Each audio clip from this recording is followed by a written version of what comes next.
Hello, I'm Jacqueline Holstead, and you are listening to On Point Conversations.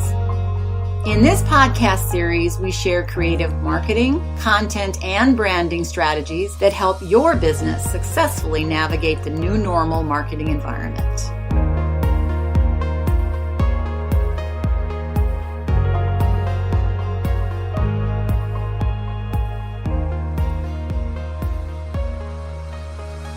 Today, I'm going to talk about storytelling. And there is so much information I know and you know about storytelling. I was just on my LinkedIn profile site making a few changes on my profile itself, adding some experience and a few other things. And I was looking at my contacts, my connections, which are over 650, something like that, 620, something on that order. And I was just looking at a few, realizing how many put that they are storytellers in their bio. And I think that's great. I really do. But I would encourage you, if you are interested, and I think you should be, in telling stories and having your story told, that you be the one that initiates that, because it's your story. And it's what you feel best about doing. And then you can go to a storyteller if you want to and hire them as a consultant to put that story in various areas, or to maybe make a video of the story. There's all kinds of things, but having the groundwork done first is important, because it's still your story and part of what you need to do. So I had a very interesting conversation with a client about storytelling, and we talked about the process. And so today I'm going to share the process in two forms. One is the process that leads up to the actual writing of the story, or the putting together of the concepts of the story, and then the actual story development. So storytelling is a process. You can outline steps, and it's using facts and narrative to communicate something to your audience. So some stories are more factual than others. Some are embellished or improvised a little more than others. And the point being for doing those kinds of stories is also to explain better a core message or a core concept. So storytelling is often referred to as an art. Now, while I think it is an art form, it's not exclusive to someone who you would say, boy, I'm not creative, I'm going to just leave this to somebody else. It's a process with steps that are really worth mastering for both your business and your customers. Stories bring people together, and they inspire action and response. They also communicate, as I said before, a core concept, a core message that you want to get across, so that people remember it better and also know how and what you're talking about based on the story. So storytelling really helps you communicate that why in a very creative, engaging way, in a way that people will understand and remember. There are so many messages out there that you want people to remember you and your message. One of the things that when I was a child, we read a lot of the Aesop's fables. Now there's 650 of them. So hopefully you had one as a child. If not, I'm going to tell you the story of the hare and the tortoise, because this is the type of story also that gets to a moral. And I've talked to clients about this too, because it's a moral of what we were talking about. So the hare and the tortoise are in the story. The hare is a rabbit, of course, and the rabbit is really fast, and he's running around the tortoise, and the tortoise is really, really slow, and the rabbit's making fun of him, and he's just being really antagonizing the tortoise. And then, I don't know, remember whether it was the tortoise or the hare, but one of them challenged the other to a race. And of course, the hare thought, I can win this in a second. And so he went out and he set a starting line. People came, or animals came to watch. And the hare and the tortoise started going and being in the race at the same time. And of course, the tortoise was really slow and easy, and the rabbit was way ahead. The hare was way, way ahead. So the hare decided to take a nap, because he had so much time to do this, and he was so far ahead. So he went ahead and took a nap. Well, he slept too long. The tortoise passed him. The tortoise was within inches of the finish line, and the hare woke up, sprinted as fast as he could, but he didn't make it, and the tortoise won the race. The moral was the slow and steady win the race. So that is a type of story that has a moral to it. You can also use stories for analogies. So you might have a story that provides what you need in the message, but it's in an analogy. So the first process I'm going to talk about today is when you're developing your story, before you even write your story, before you even put it on paper or pencil or visual, you're talking about, number one, you got to know your audience. Now, various stories will have various audiences, so you're not going to create one story in your lifetime, or in your business lifetime even. This is why knowing way to do it, knowing the steps, and mastering is really important to your business and your customers so they understand and they remember.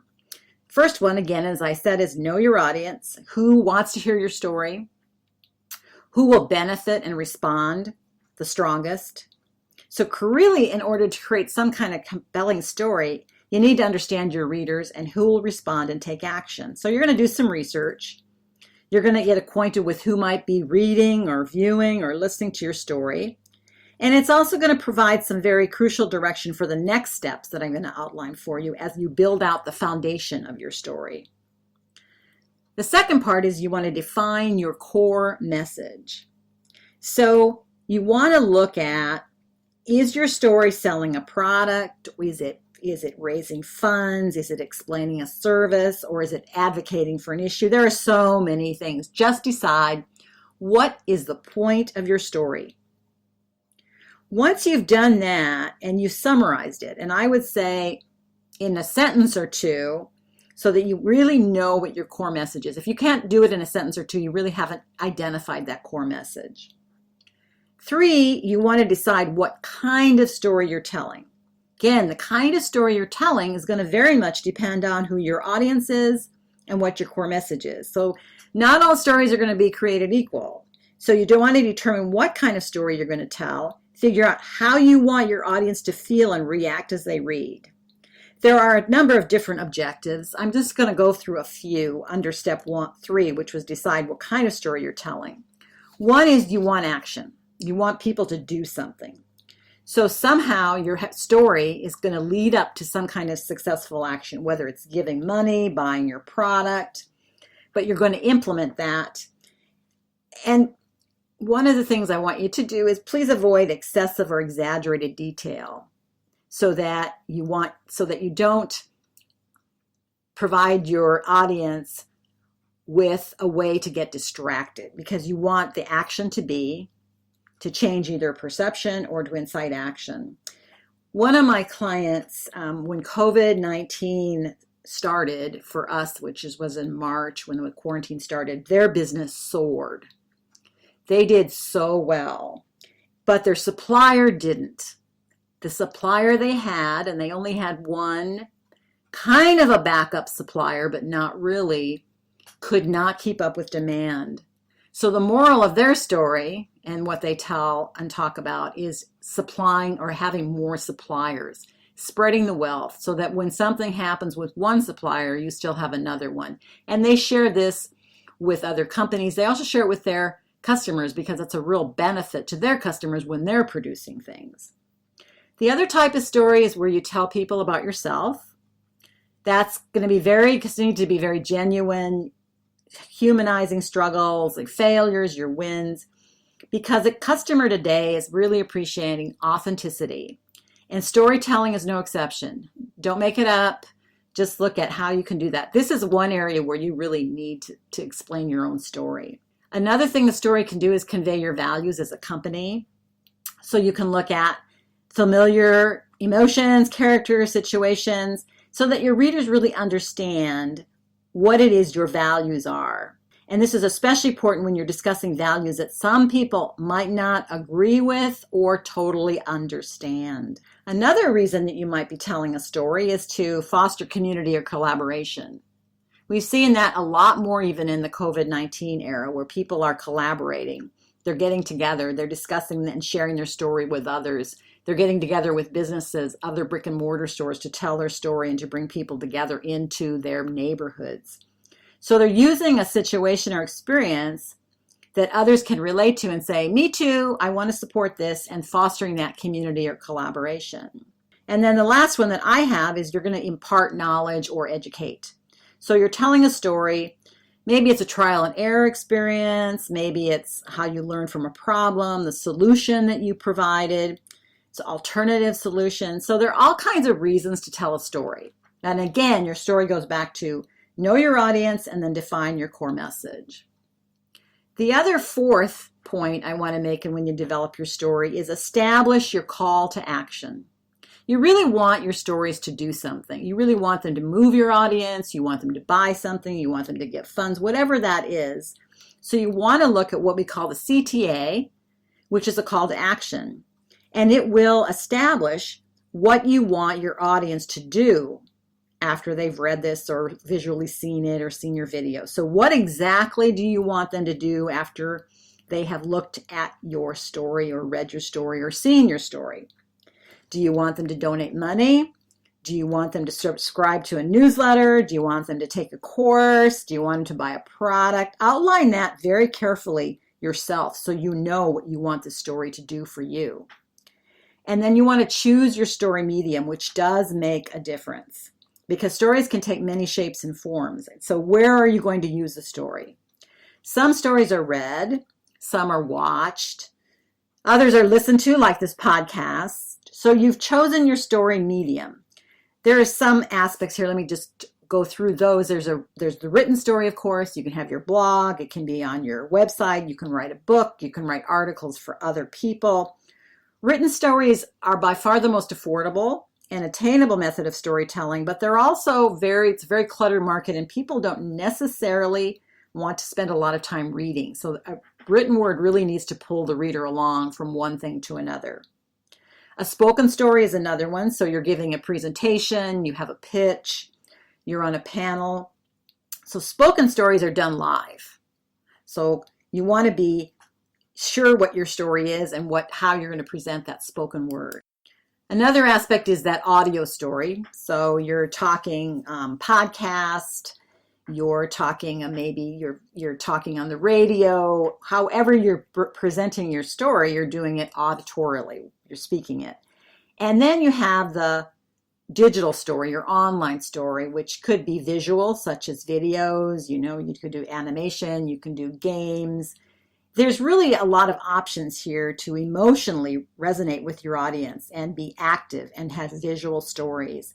People do like watching videos. Podcasts are taking off now even more than ever. So there are all kinds of different ways that you can present that particular story. But now let's talk about the story spine.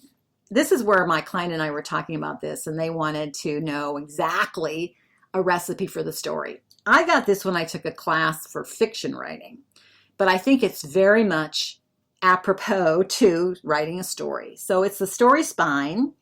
It was originally created by playwright Ken Adams, and it's really a tool for creating well-structured stories. So what I'm going to give you is a series of sentence fragments that prompt the narrative elements of your story, and it can be used by itself or in conjunction with any exercise where there are individuals and groups. So you can kind of have a fun retreat and do something with your friends or with your team to answer these and work these through. The story spine in this particular one, the first one is the platform.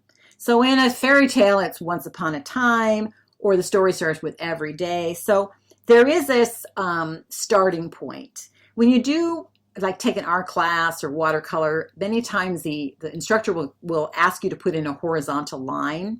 It's called your horizon line if you're doing outdoor types of scenery, because it gives you a sense of where you start and it helps your eye go to the horizontal line and it makes the painting more interesting. So this is the platform. It's kind of that setting the stage. So that's number one. The second one is the catalyst. The catalyst is something like, but one day something happened, or then something changed. Maybe every day was going really well, And then I had an illness in the family, and then something changed in my business life and changed the way I looked at things. The third point is the